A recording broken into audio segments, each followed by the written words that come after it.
Gel du barème fiscal. Serez-vous parmi les 300 000 Français touchés? Le gel du barème fiscal est une mesure redoutée par de nombreux contribuables français. Ce gel, qui fige les seuils de revenus imposables sans les ajuster à l'inflation, pourrait impacter jusqu'à 300 000 Français dès 2025. Cette situation pourrait entraîner un passage dans une tranche supérieure d'imposition pour certains foyers de classe moyenne et modeste, même sans augmentation significative de leurs revenus, mettant en péril l'équilibre financier de nombreux ménages.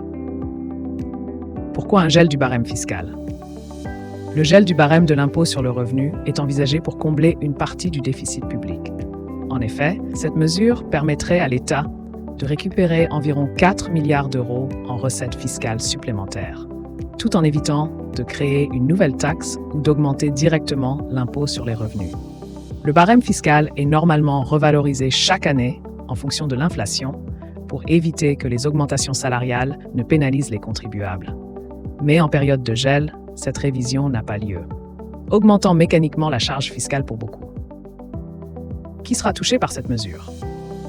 Le gel du barème pourrait affecter principalement les foyers ayant des revenus modestes ou moyens.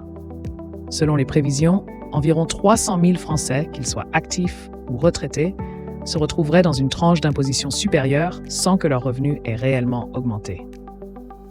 Ce phénomène toucherait particulièrement les contribuables dont les revenus se situent juste au-dessus des seuils actuels, les poussant dans une nouvelle tranche sans qu'ils aient bénéficié d'une réelle augmentation de pouvoir d'achat. Des conséquences pour les classes moyennes.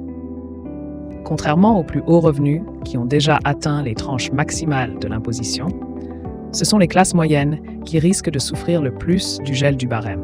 En effet, un salarié ou retraité qui gagne juste assez pour basculer dans la tranche supérieure verra son imposition augmenter sans véritable amélioration de sa situation financière.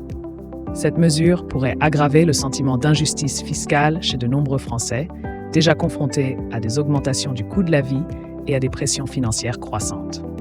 En outre, cela découragera également la progression salariale pour ceux qui cherchent à améliorer leur situation professionnelle, de peur de voir une plus grande partie de leurs revenus captés par l'impôt.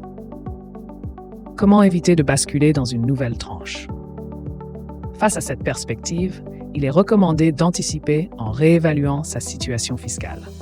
Certains contribuables pourraient avoir intérêt à optimiser leurs revenus en utilisant des dispositifs de défiscalisation ou en investissant dans des produits d'épargne qui réduisent l'impôt, comme les plans d'épargne retraite, EAR, ou l'investissement immobilier locatif sous dispositifs fiscaux avantageux.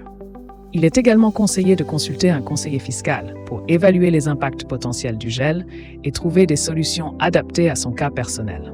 Dans certains cas, cela peut inclure la recherche de crédits d'impôt ou l'optimisation des déductions fiscales pour atténuer l'impact du gel du barème.